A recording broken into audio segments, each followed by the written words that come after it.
A maioria dos que aqui estão conseguiram adquirir o livro, inclusive o livro físico, mas aqueles que não tiveram essa oportunidade, a gente tem o PDF, né? O Gabriel já compartilhou o PDF no grupo, né? E por que que a gente está usando essa obra aqui? Porque essa obra, ela é uma introdução à filosofia, ao amor da sabedoria, né? Conforme o próprio título vai dizer, mas também ela trata de um ponto muito crucial da educação, tá bom? Ela trata de um ponto muito crucial da educação, que é a educação conforme ela se desenvolveu na Grécia. E, paralelamente a isso, a filosofia grega. Então, por que que a gente está estudando esta obra? Basicamente porque aqui, através desse livro, a gente pode entender melhor o que é o estudo, tá? E por que o estudo, ele é, assim, tão importante para cada um de nós, né? A gente percebe que a educação, ela vem se corrompendo ao longo dos anos, ao longo de décadas, e a gente pode dizer também, até mesmo ao longo de séculos, tá? E ocorreu um fenômeno na sociedade no século XVIII, na Inglaterra, que foi o surgimento da Revolução Industrial. Quando surge a Revolução Industrial na Inglaterra, o que que acontece? Você começa a ter um interesse gigantesco, né, daqueles que estavam fomentando o desenvolvimento industrial, tecnológico, a princípio na Inglaterra e depois nos demais países do continente europeu, até a coisa ser levada, digamos assim, para o mundo como um todo, em você profissionalizar a educação. E aí a educação, que já não era mais, digamos assim, do ponto de vista cristão, aquilo que ela deveria fazer e realizar na vida de um cristão, essa educação que já era defasada nesse aspecto, é o que se chama comumente de educação clássica. Essa educação, ela foi atingida pelas demandas da Revolução Industrial, e aí a educação clássica deu lugar à educação profissionalizante, que é a educação que formou a todos nós aqui. E qual é o problema da educação profissionalizante? O problema dela é que ela forma um aspecto muito elementar da natureza humana, né? Deixando uma série de outros aspectos de lado. Inclusive, a gente nem sabe que aspectos são esses. Então, por que que a gente está estudando esse livro aqui de maneira profunda?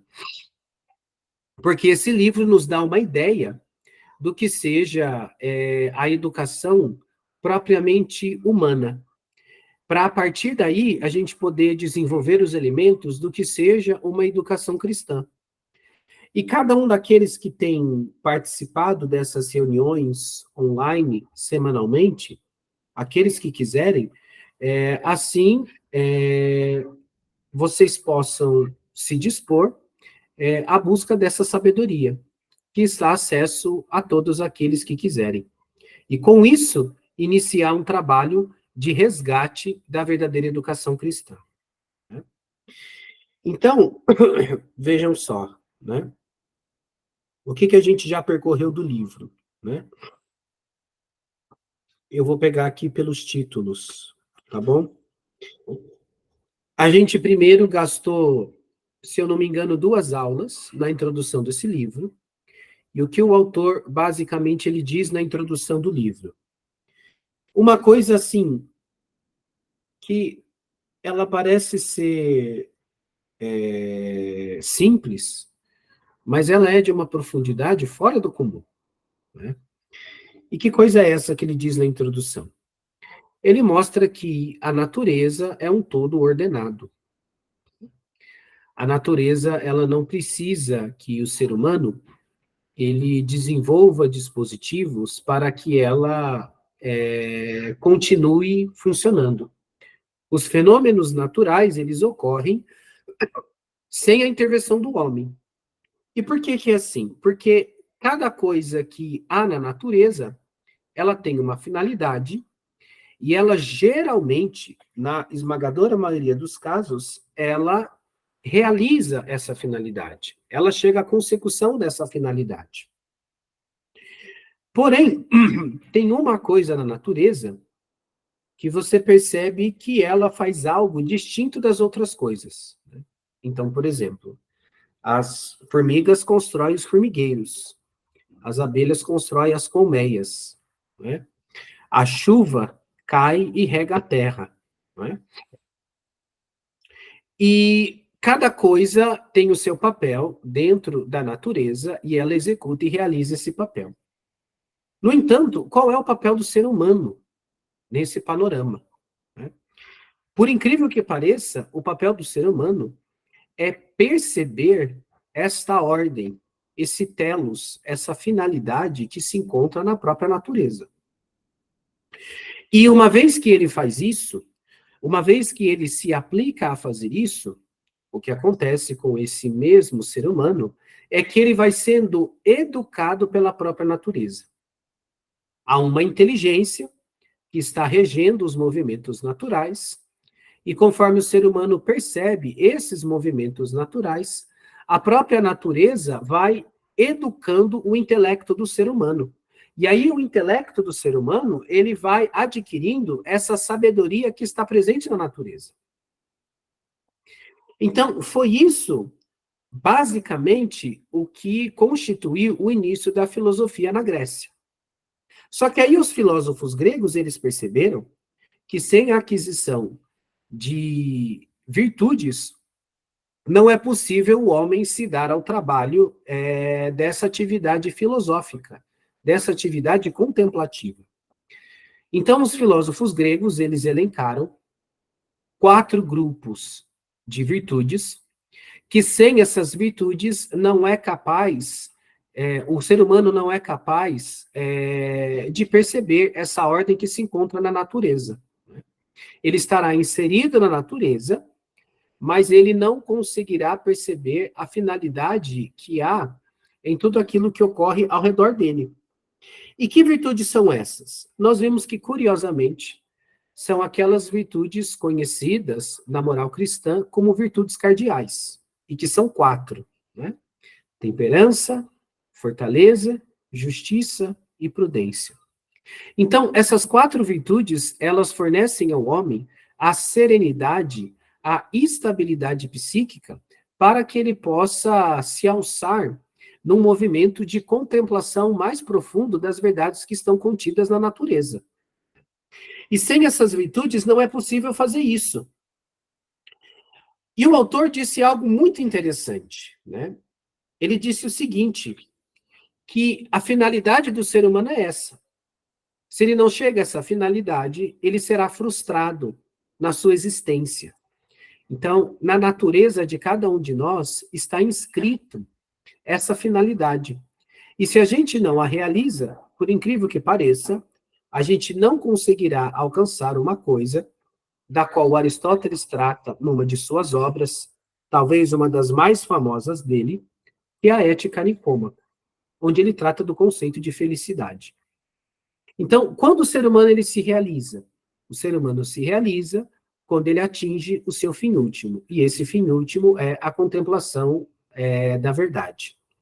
Essa verdade, ela está magistralmente e maravilhosamente espalhada nos fenômenos que nos cercam na natureza, no mundo criado. Só que para você começar esse caminho, para você ingressar na faculdade de filosofia grega, você não tem que fazer um vestibular. Ou você não tem que comprovar condição financeira para você arcar com os custos dessa universidade. Para você ingressar na universidade grega, na universidade filosófica grega, você precisa ter as 4 virtudes cardeais. E aí o autor coloca algo muito interessante. E para você fazer isso, você precisa de uma instituição. Existe uma instituição que Deus colocou na sociedade e que o papel dela é exatamente educar o ser humano para a virtude e assim ele estar disposto, psiquicamente falando, a uma atividade intelectual de mais alto nível, que é aquilo que os filósofos gregos começaram a fazer. E que instituição é essa? É precisamente uma coisa chamada família. Então, a família entra aí como a instituição que tem por finalidade principal formar no ser humano essas 4 virtudes. Né? E para isso você precisa ter alguém que tenha percorrido esse caminho, porque não se pode ensinar aquilo que não se possui. E exatamente essa é a figura do pai dentro de uma família. Daí você veja só como que essa visão, que é a visão coerente com a natureza humana e com a natureza da família, ela é incompatível com a visão daquilo que seja o ser humano ou daquilo que seja a família na atualidade. Então, o que é o ser humano na concepção do mundo moderno? O ser humano é uma pessoa que foi feita para trabalhar. Se não tiver trabalho, a nossa vida não tem sentido, né? Aqui na rua de casa tem um supermercado. Ontem eu estava no supermercado e, sem querer, querendo, né, eu ouvi a conversa de um funcionário do supermercado com o outro. E o rapaz falava assim para o outro rapaz: Veja, férias para mim é viajar. Porque a hora que eu saio de férias e acabo meu dinheiro, eu não quero ficar na minha casa. Por mim, eu já voltava no outro dia para o trabalho.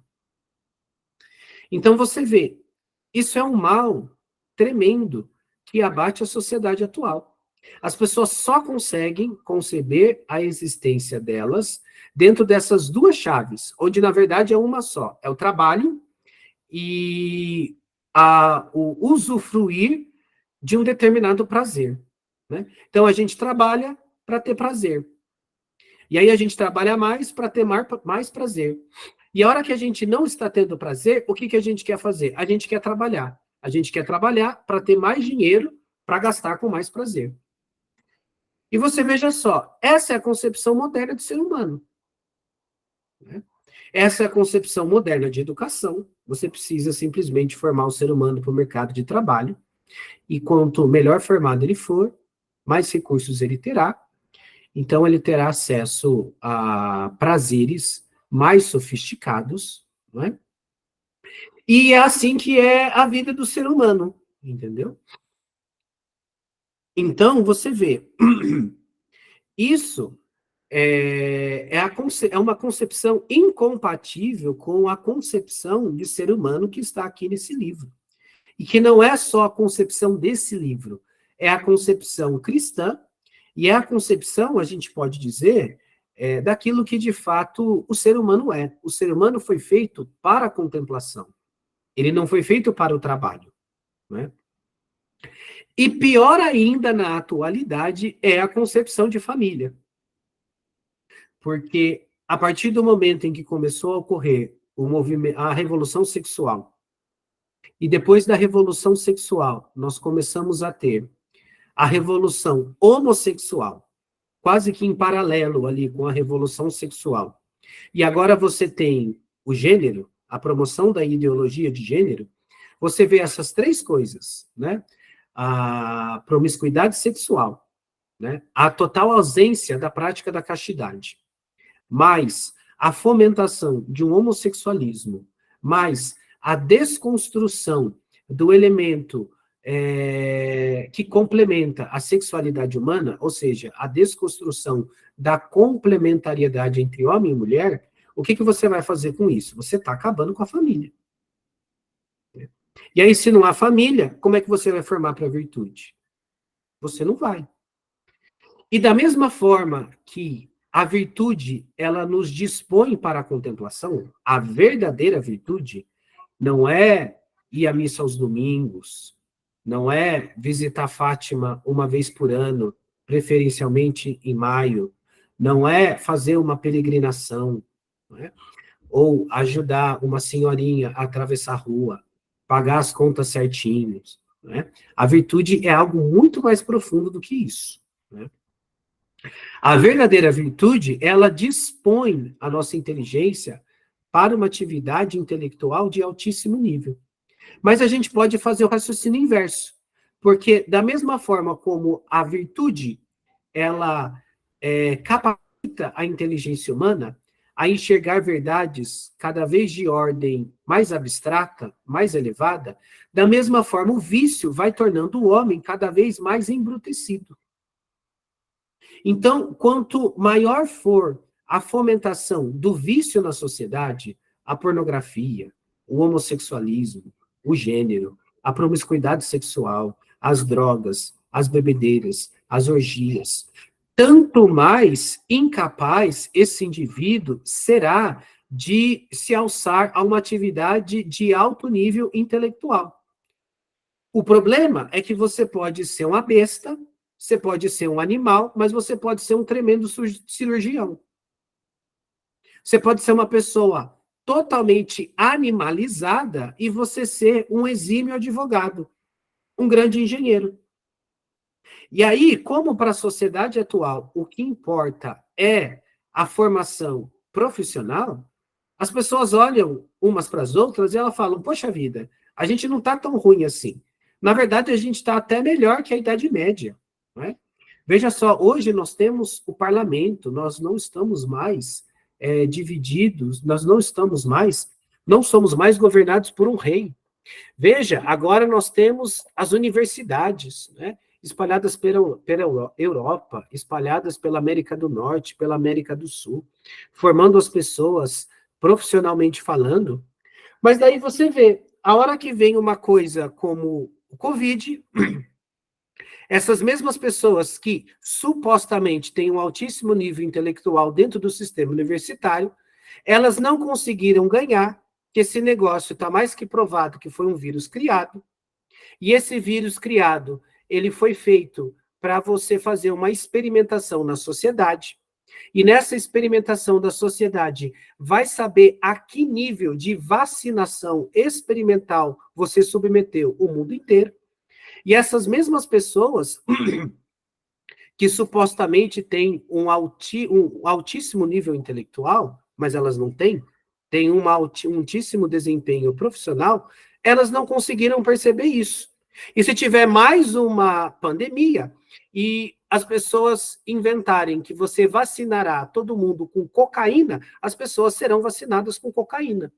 Basta você fazer uma propaganda, você colocar um médico muito bem patrocinado por uma Pfizer da vida, né, com milhões de euros, dizendo que não, olha, a gente acabou de descobrir que, na verdade, a cocaína é o maior benefício para a natureza humana. Aí você vai ter, no mínimo, 98% da sociedade sendo vacinada à base de cocaína. Por quê? Porque as pessoas perderam a capacidade delas de fazer uma reflexão verdadeiramente filosófica. Porque as pessoas vivem mergulhadas no mundo dos sentidos. E isso é porque as pessoas não foram educadas nessa educação que a gente está colocando nesse livro aqui. E aí, esse é o problema. Porque enquanto você tiver gente educada dessa maneira, elas sempre serão reféns da propaganda. E aí você pode fazer com elas o que você bem quiser. Uma grande prova disso foi exatamente todos os experimentos sociológicos que a sociedade inteira ela passou através da onda da Covid. Né? Você veja só, como pode uma coisa dessa? Né? Isso não tem nem... Olha, isso tem 70 anos. 70 anos. 70 anos, historicamente falando, é quase que um bebê recém-nascido. A história humana é muito maior que 70 anos. Você veja só, há 70 anos atrás, você teve um fenômeno que foi o nazismo. Né? O Hitler, ele conseguiu convencer a população alemã de que não tinha problema você tirar dos judeus o direito à cidadania. Ele simplesmente falou isso. Eu não estou tirando as posses deles, eu não estou tirando a vida deles, eu não estou tirando o direito deles de conviver entre nós, eu só estou tirando deles a cidadania. Só que esse foi o primeiro passo. Qual foi o segundo passo? A criação de guetos, onde você começou a isolar os próprios judeus. E qual que foi o terceiro passo? Você dizimar o povo judeu. Você veja só, na época do Covid, vários países ao longo do mundo, eles estavam criando uma espécie de gueto para os não vacinados. Agora, como é que pode as pessoas terem uma atitude desse nível e não perceberem que isso para virar um totalitarismo do nível do nazismo, é um estalar de dedos. As pessoas não perceberam. As pessoas nem sequer conseguem fazer esse raciocínio. Por quê? Porque supostamente as melhores mentes, as melhores cabeças que são formadas pela universidade, elas não são formadas para pensar, elas são formadas para executar uma função. Somente isso. Aí o que ocorre na sociedade, elas não percebem.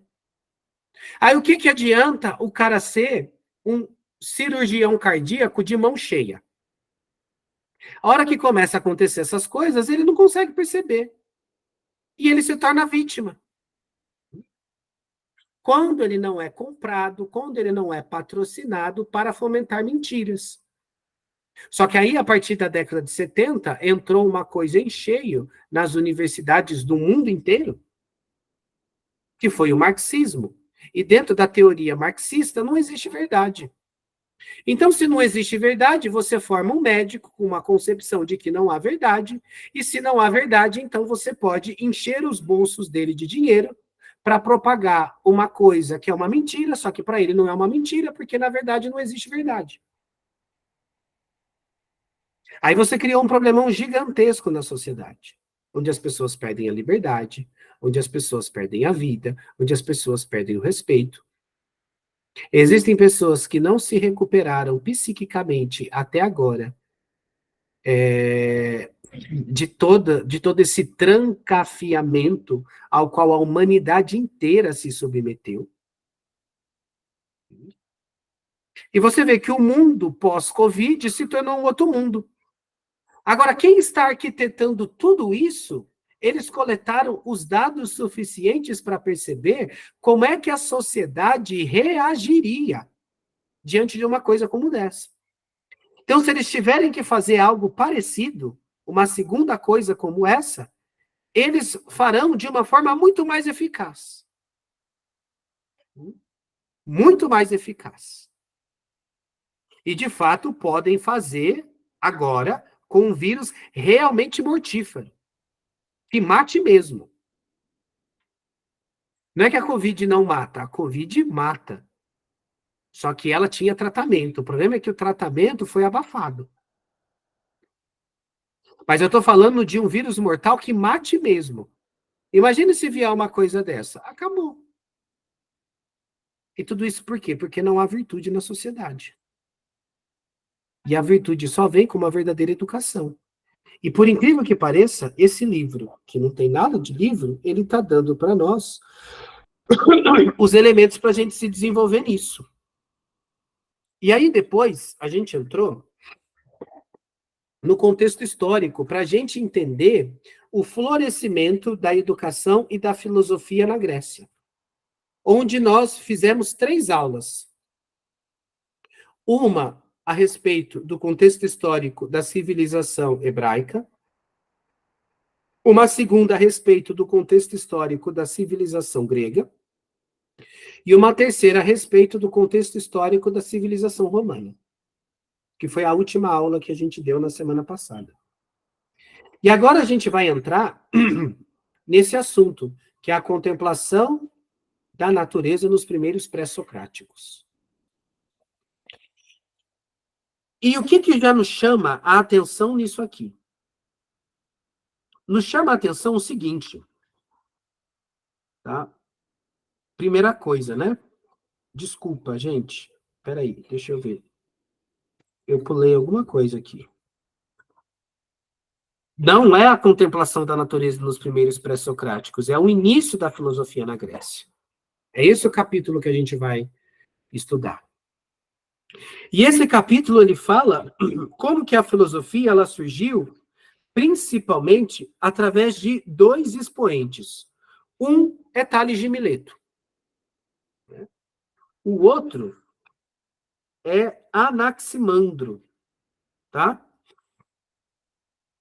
E a hora que você começa a olhar o perfil desses indivíduos, você vê que eles estavam atrás de uma resposta. Tá? De uma resposta que eu duvido que qualquer um de nós aqui, nessa aula, consiga dar uma resposta cabal. Tá? E a pergunta que eles estavam é: qual é o princípio estruturante de toda a realidade? Qual é a coisa que estrutura toda a realidade que nos cerca? Não é uma pergunta fácil de responder. Quem quiser arriscar na hora das perguntas e respostas é mais que bem-vindo. Mas era exatamente o que esses primeiros filósofos eles estavam tentando entender. Qual é o princípio estruturante de todas as coisas? Qual é o princípio estruturante da realidade? Qual é aquilo que constitui? Qual é o elemento comum de todas as coisas? Aí o Tales, ele veio com uma tese. Ele acreditava que o princípio material do qual é constituída a natureza era a água. Aí a gente fala assim, poxa vida, mãe, como assim água? O cara tá falando que tudo é feito de água, né? Eu não sei se tem algum professor de química, algum engenheiro químico, né, aqui no nosso meio, mas as descobertas mais modernas da, da engenharia química, da química como um todo, né, você vê que ele tava, ele não estava de todo errado. Né? Ele não estava de todo errado. Só que a questão é, a química moderna, ela consegue identificar como que a água, ela é um elemento central na constituição das coisas, porque você tem sofisticadíssimos instrumentos de observação. O Thales não tinha isso. Na época do Thales não tinha internet, não tinha livro, não tinha universidade, não tinha escola. Quem estava começando a formar as primeiras escolas na Grécia era exatamente os filósofos gregos. Da onde que ele tirou isso? Ele tirou isso de meses, de anos, a fundo, mergulhando, tentando encontrar a pergunta para essa resposta. Qual é o princípio material do qual é constituída a natureza? E veja só, não sei se alguém conseguiu relacionar isso aqui que eu falei com o que eu vou falar aqui agora. Quando você abre o livro do Gênesis diz que no princípio o Espírito de Deus pairava sobre as águas. Como é que pode? Deus não tinha criado o mundo e já estava lá o Espírito Santo pairando sobre as águas. Como é que pode uma coisa dessa? Então você vê que há uma concordância entre o Tales de Mileto e o livro do Gênesis. Só que quem escreveu o livro do Gênesis foi o Moisés. E ele escreveu isso por tradição do povo hebreu, que remonta a Abraão, que remonta a Éber, que remonta a Noé, que remonta aos primeiros patriarcas pré-diluvianos, que remonta a Adão. Então tinha uma herança oral ali que chega até Moisés, e Moisés traduz isso no livro do Gênesis. O Tales não tinha nada disso. Olha para você ver o que a virtude não faz com um homem. Ele começa a esbarrar em coisas que, no fundo, só podem ser percebidas se forem divinamente reveladas. Aí o outro foi o Anaximandro, né? E o Anaximandro dizia, né, que o princípio de tudo era o infinito. Depois vem o Anaxágoras. Anaxágoras dizia que existe uma mente na natureza, assim como existe nos seres vivos. E esta mente é a causa da beleza e da ordem do universo. Então, o Anaxágoras ele vai dizer que há uma ordem no mundo. Se há uma ordem no mundo, quer dizer que alguém ordenou. Quer dizer que alguém ordenou. Se você entra na sua casa e a sua casa tem uma decoração, o sofá está num lugar, a estante está no outro lugar, tem uma lareira, tem um quadro, tem um altar para oração, né? Há toda uma decoração. Alguém decorou isso. E quem decorou isso, fez isso de forma inteligente. O Anaxágoras, ele percebeu que o mundo é um todo decoradíssimo. E esse todo decoradíssimo, há uma mente inteligentíssima e profundíssima que colocou a ordem nesse mundo, nessa sociedade. Então você vê o que de extraordinário esses filósofos pré-socráticos eles estavam fazendo.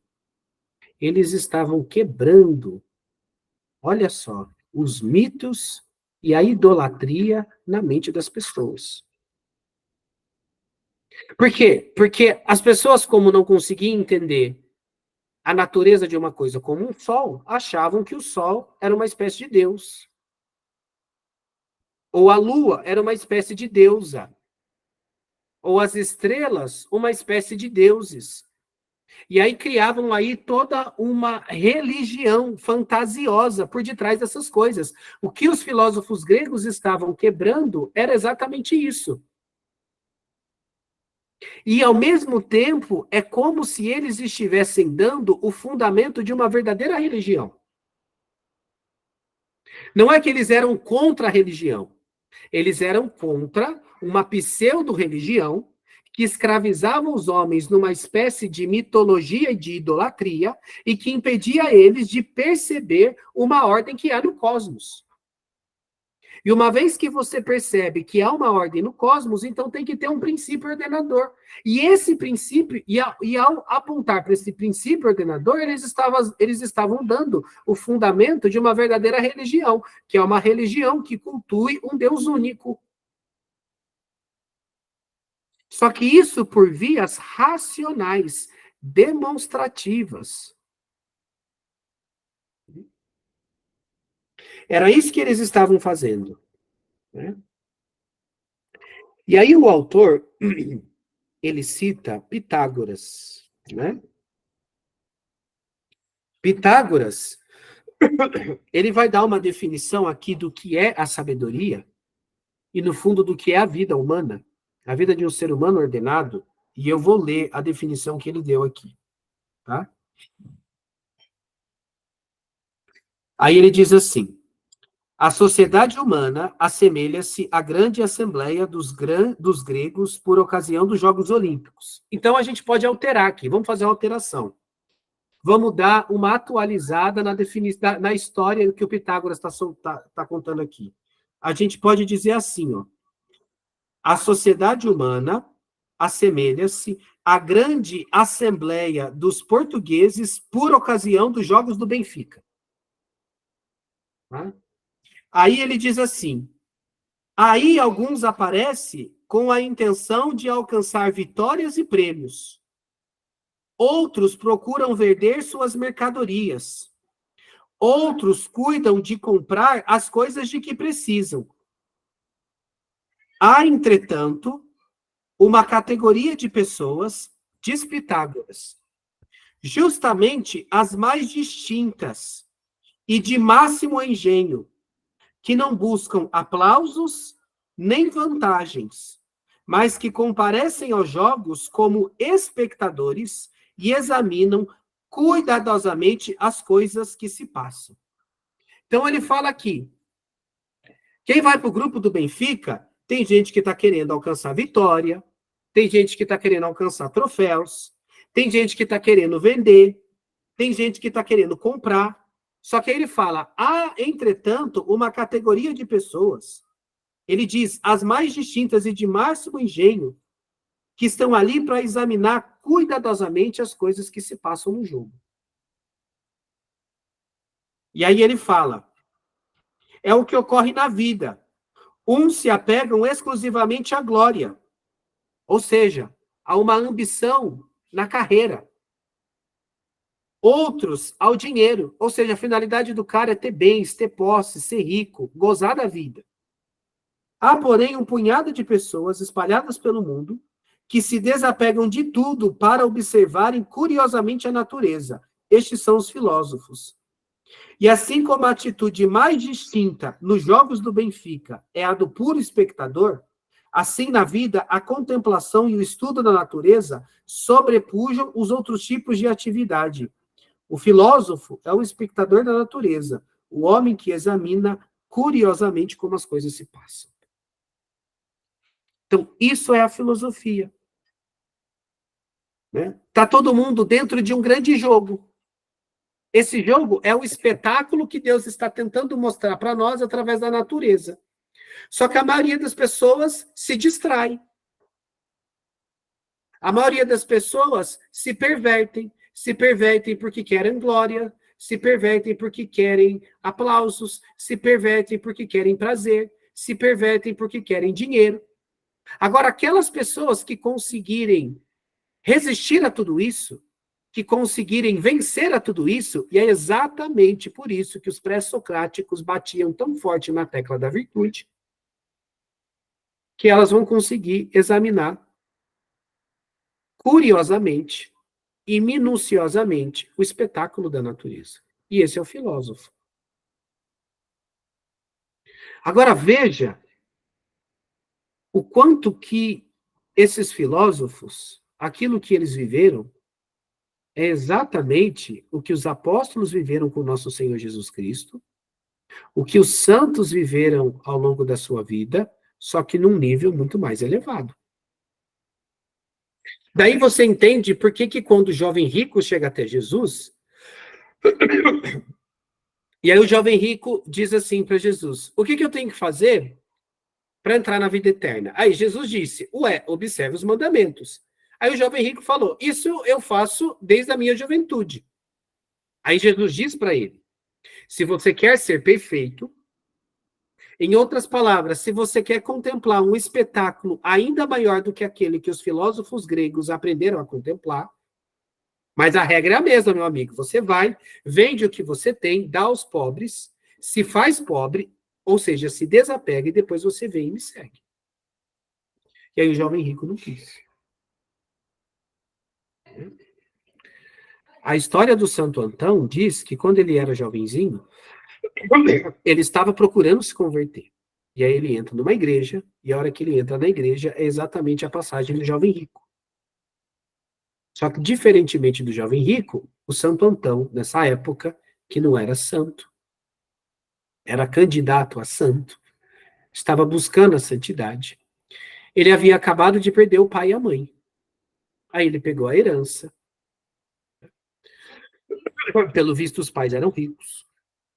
Ele fez um acordo com as pessoas que moravam naquela região, de que elas cuidassem da irmã dele.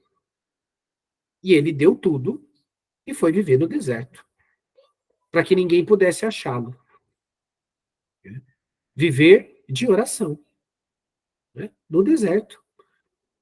Né? E dali saiu o princípio do que depois vai constituir as vidas monásticas, né? E se não houvessem os mosteiros, não haveria Europa, não haveria América do Sul, não haveria América do Norte, não haveria essa sociedade que a gente conhece.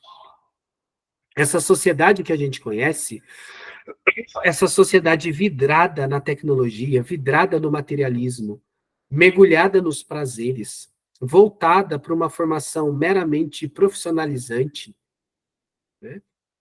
Essa sociedade, ela, na verdade, ela parasita uma outra sociedade, que é a sociedade cristã.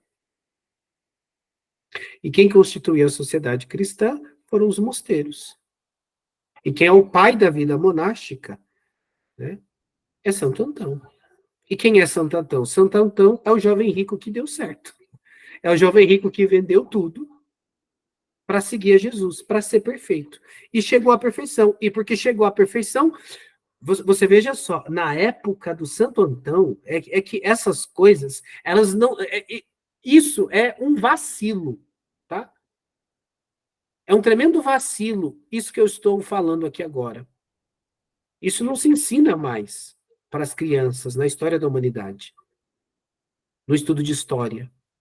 Na época do Santo Antão, 1/3 do Egito foi para o deserto. As pessoas não falam mais isso. Por quê? Porque esse homem, ele inaugurou um bem muito maior do que os dos filósofos gregos. Se os filósofos gregos que entenderam a beleza da natureza, eles deixaram tudo, imagina o que não é Deus. Santo Antão encontrou Deus. A natureza é bela, ela é belíssima, mas diante do verbo encarnado, tadinha dela, ela fica feia, embora ela não seja feia. Se os filósofos gregos tiveram esse nível de desapego para contemplar a natureza, quanto mais um cristão. E aí, vocês devem estar pensando assim, mas por quê? Será que esse cara vai falar para a gente ir para o deserto, largar tudo? Eu não posso fazer isso hoje, eu tenho muitas contas, né? Eu tenho que pagar minha casa, eu tenho que pagar os estudos dos meus filhos, né? Mas, na verdade, a gente deveria ir para o deserto todos os dias, e esse deserto se chama oração. A gente deveria ter, no mínimo, de meia hora a 1 hora por dia de deserto, onde a gente deixasse tudo, assim como Santo Antão deixou tudo, e a gente não fizesse nada, absolutamente nada, e fizesse um profundo esforço por não pensar em nada, absolutamente nada, a não ser Jesus. Foi para isso que o Santo Antão foi no deserto. A gente não precisa ir no deserto. Eu estou falando aqui para pessoas que são pais, que são mães, que têm uma atividade civil na sociedade, assim como eu, mas a gente precisa aprender a rezar como essas almas rezavam, deixar tudo para encontrar o Cristo. Aí, na medida que a gente aprender a fazer isso, a gente vai querer ensinar isso para os outros.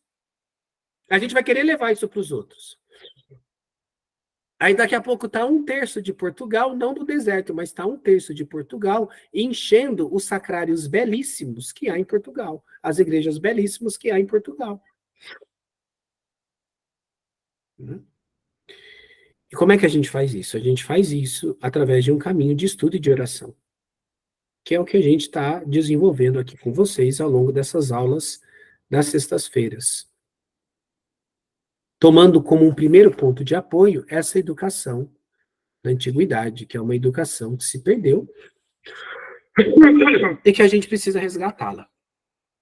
E que ela é uma disposição para uma coisa ainda maior que a educação cristã, da qual a gente falou muito pouco sobre ela ainda. Mas primeiro a gente vai falar dessa educação, para depois a gente entrar na educação cristã.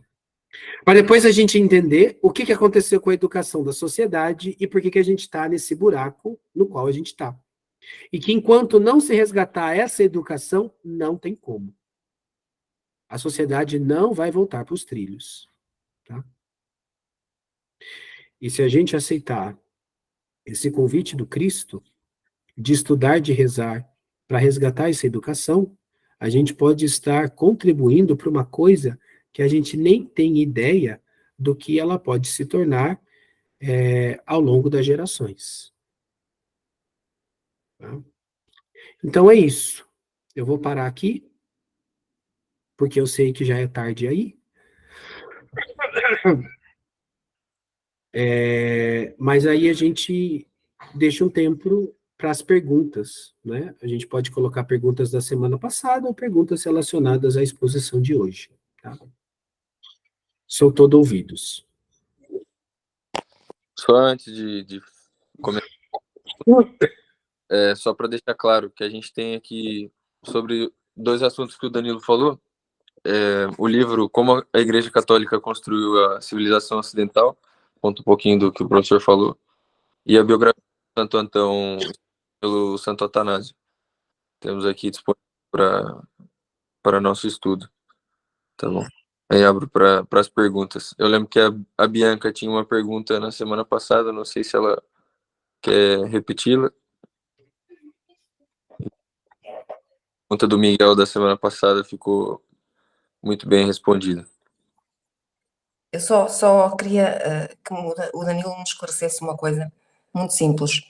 No início da exposição de hoje, já não é a primeira vez que fala nisso, mas hoje nomeou 5 virtudes que são como base primordial para nós conseguirmos efetivar a contemplação, que é a prudência, a temperança... 4. Ai, são 4. Prudência, temperança, fortaleza e justiça. Isso. Eu pensei que eram 5. Na ordem é temperança, fortaleza, justiça e prudência. Pronto, então está bem, está esclarecido. Obrigada. E que a Sagrada Escritura diz, quando a Sagrada Escritura vai falar dessas 4 virtudes, a Sagrada Escritura só fala isso, só isso que eu vou falar aqui agora. Que não há nada de mais útil ao homem do que essas virtudes.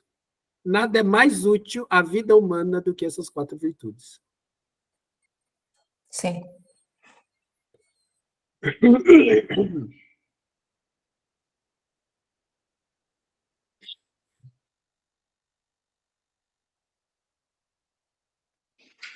A minha pergunta da semana passada que o professor tinha pedido para a gente recordar essa semana era a questão dos reis.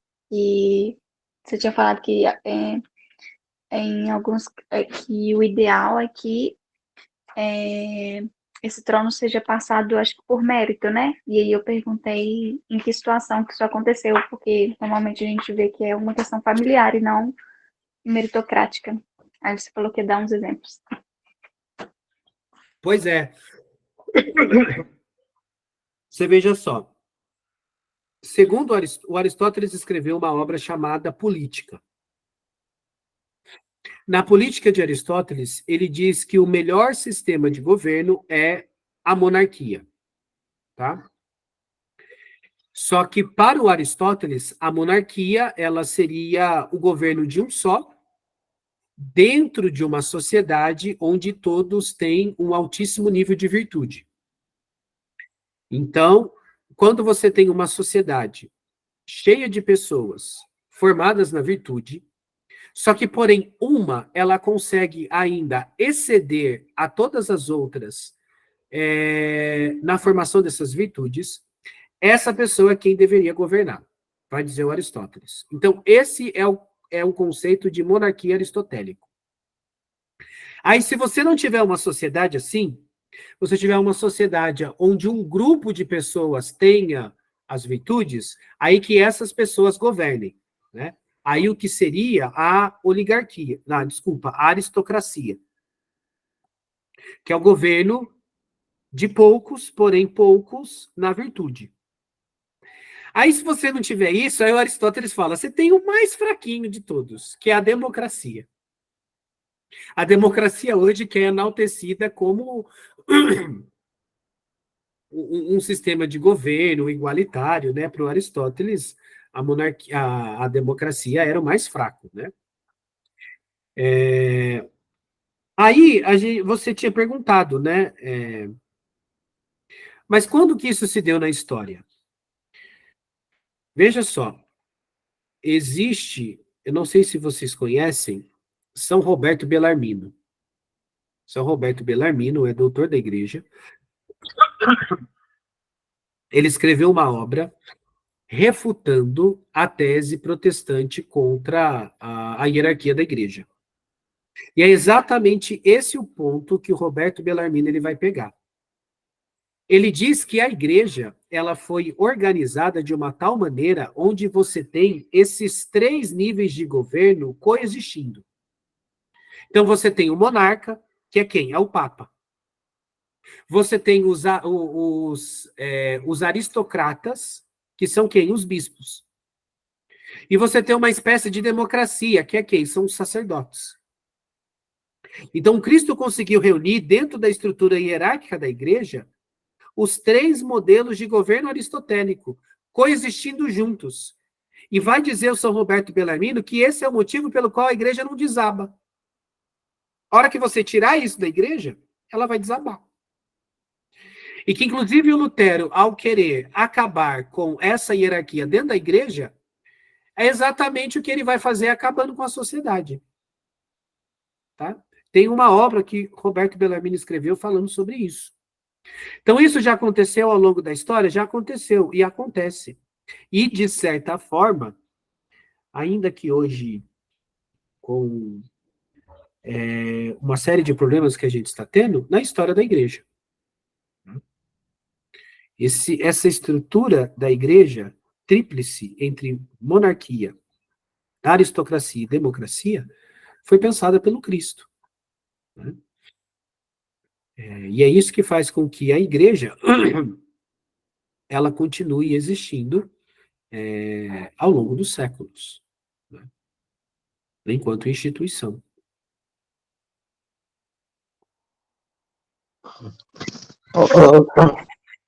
Já acabou, Daniel? Sim, sim.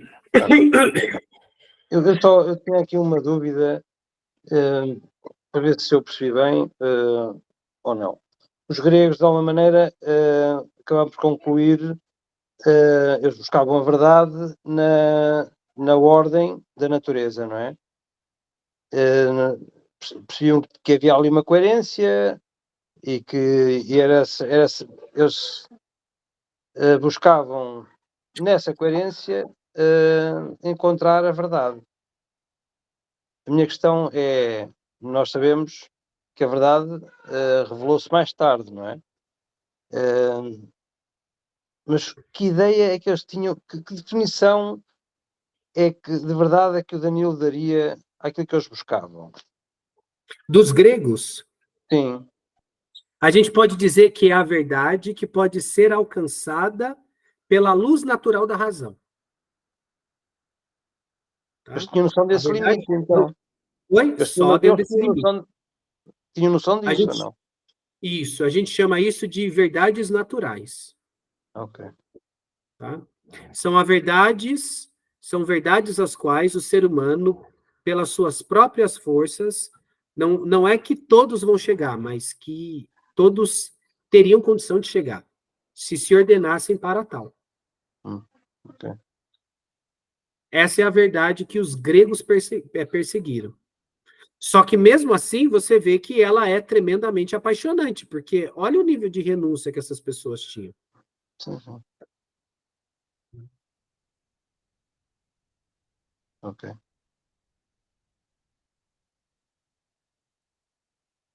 É o que o Tomás de Aquino chama de preâmbulo da fé.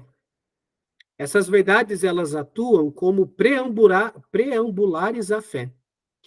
Se uma pessoa... Eu tenho para mim que a maioria desses filósofos, se eles tivessem conhecido o Evangelho, eles adeririam. Eles adeririam, né? Sem sombra de dúvidas.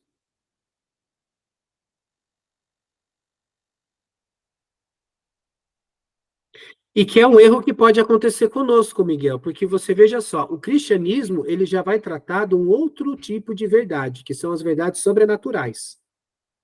São as verdades de fé. Essas só podem ser vistas com o auxílio da graça. Só que se uma pessoa ela está mergulhada na ideologia, Então ela está mergulhada no erro. Então a inteligência dela vai estar obscurecida e, consequentemente, não poderá ser iluminada pela luz sobrenatural da graça para crer nas verdades de fé. Enquanto que uma pessoa que se ordena naturalmente, racionalmente, o que ela vai fazendo é se dispondo interiormente para receber essas luzes sobrenaturais da graça e assim crer. E crendo, progredir na vida espiritual.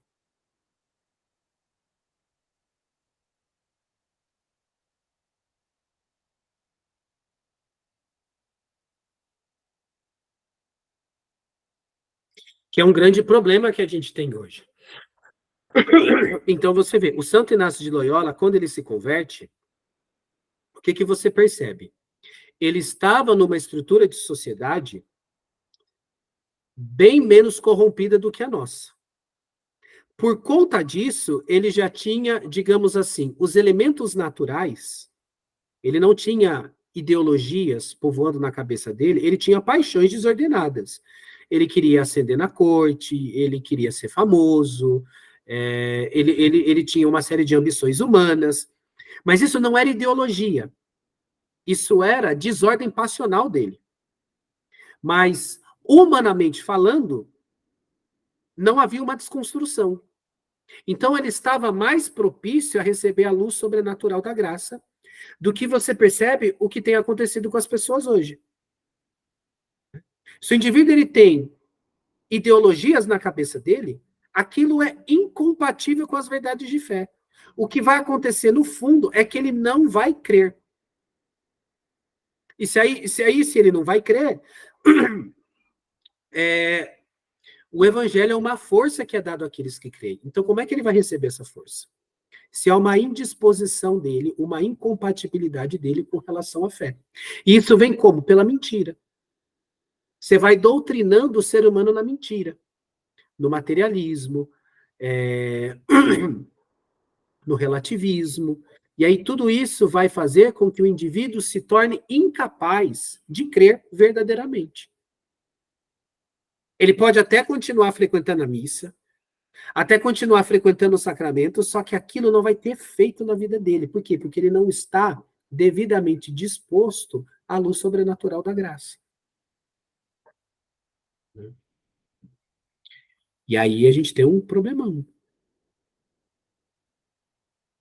Mas, Danilo, já agora, só uma pergunta que só, de facto,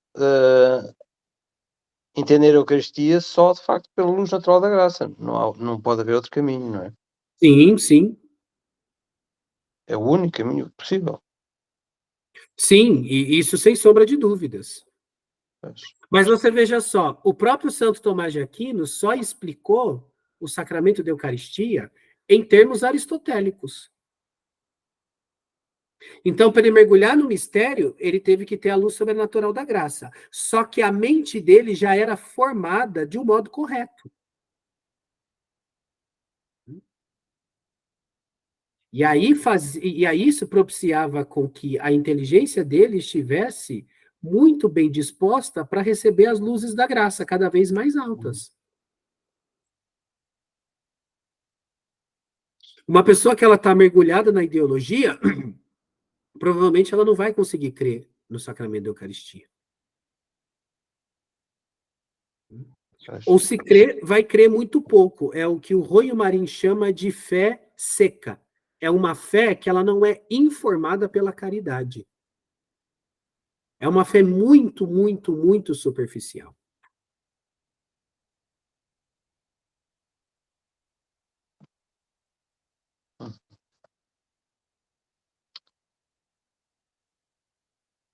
é isso aí.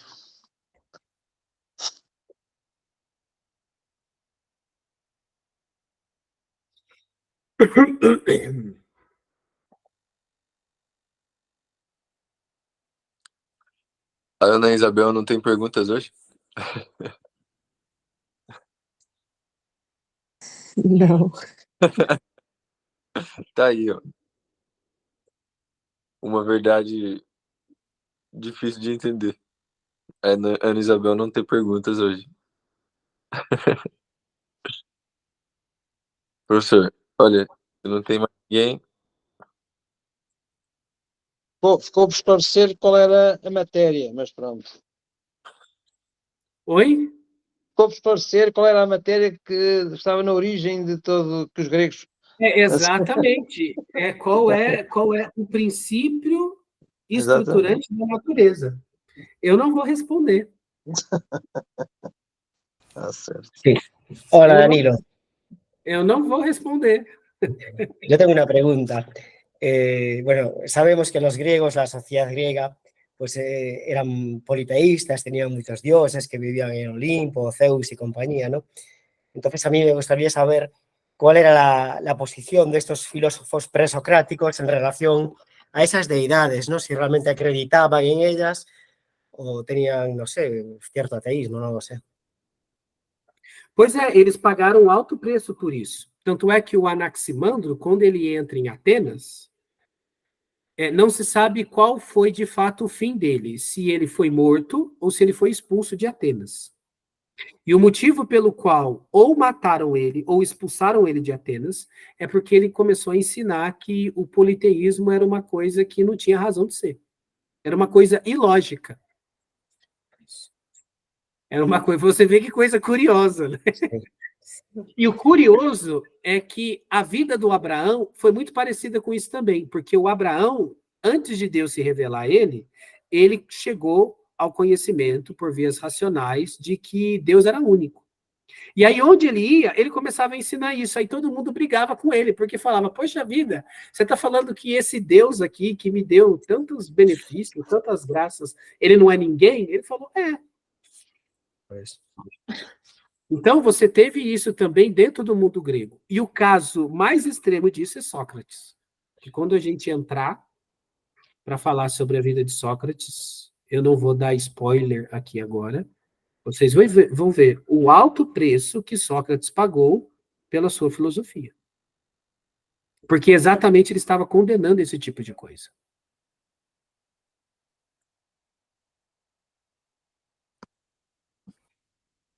obrigado, Danilo.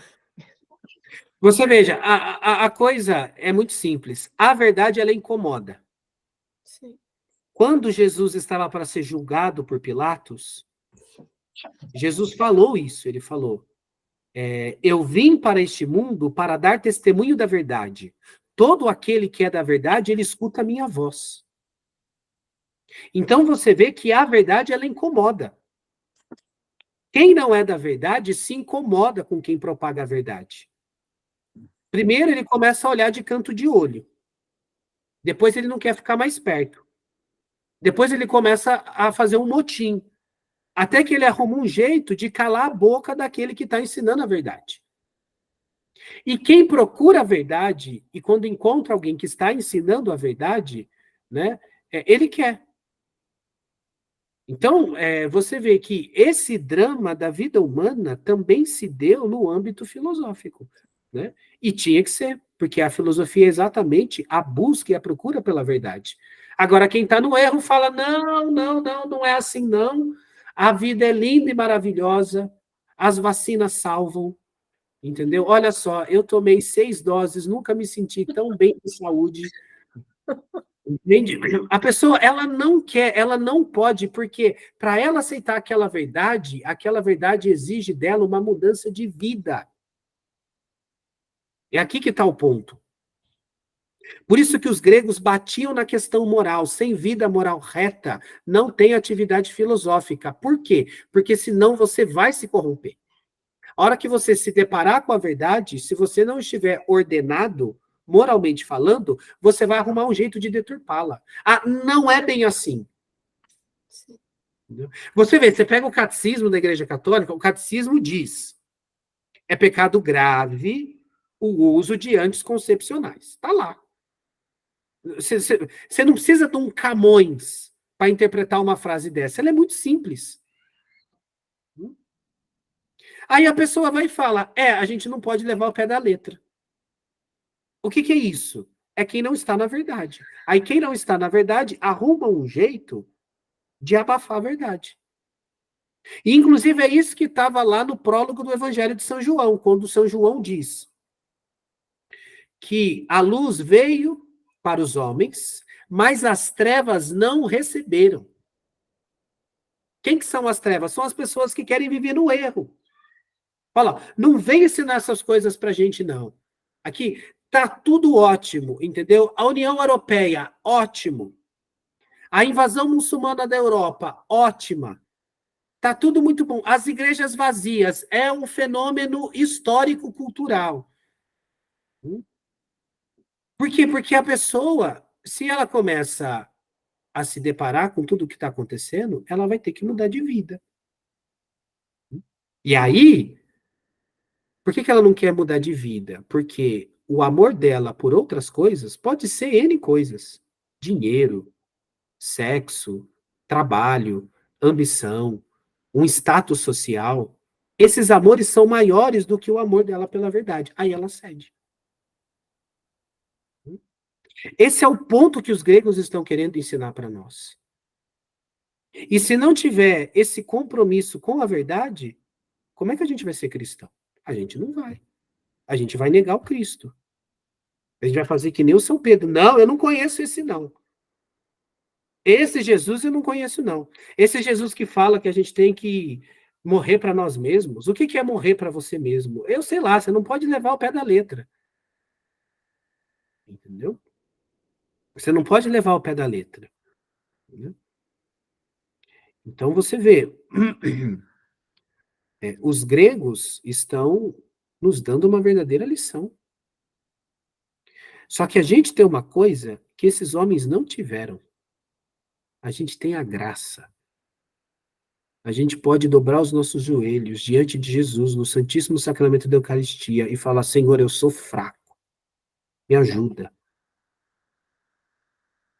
Senhor, eu não consigo vencer essa situação, esse pecado. Me ajuda. A gente pode fazer isso. Os gregos não tinham condição de fazer isso. Era tudo na unha. A gente tem o Cristo. A gente tem os sacramentos. Então, tudo isso é para nos ajudar, né, no nosso processo cristão. E resgatar, de fato, a essência do cristianismo. Que nesse mundo de ideologias, a gente acha que o cristianismo é o quê? Entendeu? A gente vai voltar a falar mais sobre isso.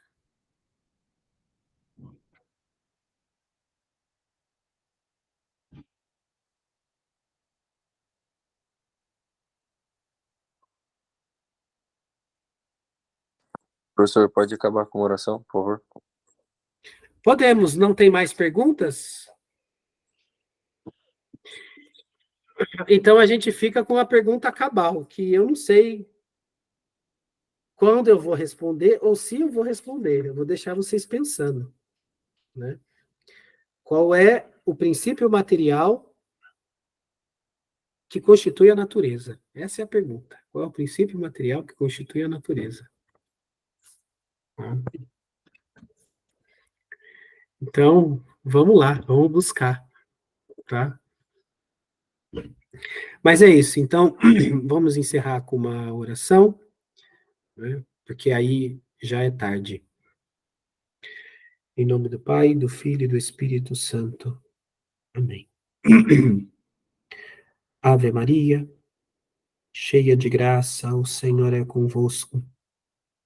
Bendita sois vós entre as mulheres, e bendito é o fruto do vosso ventre, Jesus. Santa Maria, Mãe de Deus, rogai por nós, pecadores, agora e na hora da nossa morte. Amém. Nossa Senhora de Fátima, rogai por nós. Em nome do Pai, do Filho e do Espírito Santo. Antes de eu me despedir, olha aqui, eu sempre dou essas aulas na companhia dela aqui, ó. Eu acho esse quadro belíssimo. Isso expressa bem, olha. E olha, vocês me corrijam, mas isso expressa bem Portugal, não expressa? Não, olha só. Eu gosto muito desse quadro aqui. Muito. Magnífico. Mas é isso. Eu agradeço a atenção de vocês. Vamos pegar firme nos estudos, na oração, no estudo desse livro aqui que a gente está propondo. Aos poucos a gente vai inserindo outras obras, outros documentos. No fundo, eu falei para o Donato. O Donato falou que ele queria escrever uma trilogia. Então, tem esse livro. Ele já escreveu 2. Então, tem esse livro. Tem o Código da Educação, que também foi ele que escreveu. E só que teria o livro do meio, que aí seria desenvolver em âmbitos cristãos, da mesma forma como ele desenvolveu aqui no âmbito grego-filosófico. Como é que foi a educação cristã? Né? Da mesma forma como ele fez aqui, pegar... Só que aí esse livro ainda está para ser produzido. Aí eu não sei como é que a gente vai fazer. O livro do meio a gente não tem. Mas se a gente conseguisse estudar a fundo esses 3 livros aqui, já é algo muito bom para início de conversa. Né? O trabalho que vocês podem desenvolver aí. Mas vamos ver o que a gente faz com o livro intermediário. Tá? Mas é isso. Então, um bom fim de semana, boa noite. Boa noite, Danilo. Obrigada. Até semana que vem, se Deus quiser. Um abraço a todos. Adeus, obrigada. Adeus. Muito obrigada. Uma boa noite. Boa noite.